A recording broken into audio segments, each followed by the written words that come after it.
बुलेटिनमध्ये तुम्हा सर्वांचं स्वागत। मी कल्याणी दीक्षित। बुलेटिनची सुरुवात एका महत्त्वाच्या बातमीने। सामनाच्या अग्रलेखामधून पक्षफुटीवर जोरदार टीका करण्यात आली।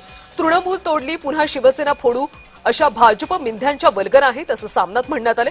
महाराष्ट्रात देशात लबाड लांडग्यांचं राज्य, निवडणूक आयोग सुप्रीम कोर्ट बेईमानींचे संरक्षक आहेत असं सामनामध्ये म्हणण्यात आले।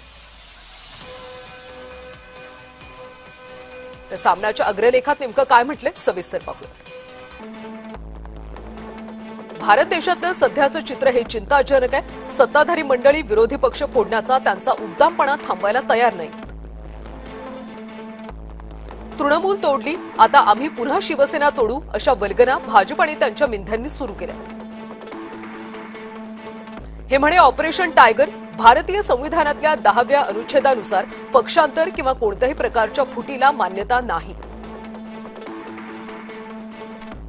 कोण तृतीयांश आकड्यात फुटले असले तरी लोकसभा विधानसभा अध्यक्षांना या फुटीरांना स्वतंत्र गट म्हणून मान्यता देण्याचा अधिकार नाही।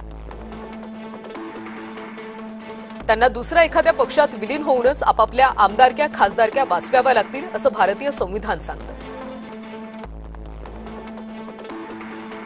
पण मोदी काळातले लोकसभा आणि विधानसभा अध्यक्ष 10व्या अनुच्छेदाची सुरनळी करून चुलीत घालतायत। लोक फुटतायत आणि अध्यक्षांच्या दारात जाऊन आम्ही फुटलो मान्यता द्या असं सांगतायत आणि अध्यक्ष सुद्धा बेकायदेशीर कृत्यात उघड सहभागी होताना दिसतायत। निवडणूक आयोग सुप्रीम कोर्ट बेईमानींचे संरक्षक बनून काम करतात। भारतातले 80 ते 85 न्यायमूर्ती महाशय लंडन इथं जाऊन भाजप मंत्र्यांबरोबर पिकनिक करतात, म्हणजे त्यात रात्रीच्या पार्ट्या वगैरे आल्याच असं सामनामध्ये म्हणण्यात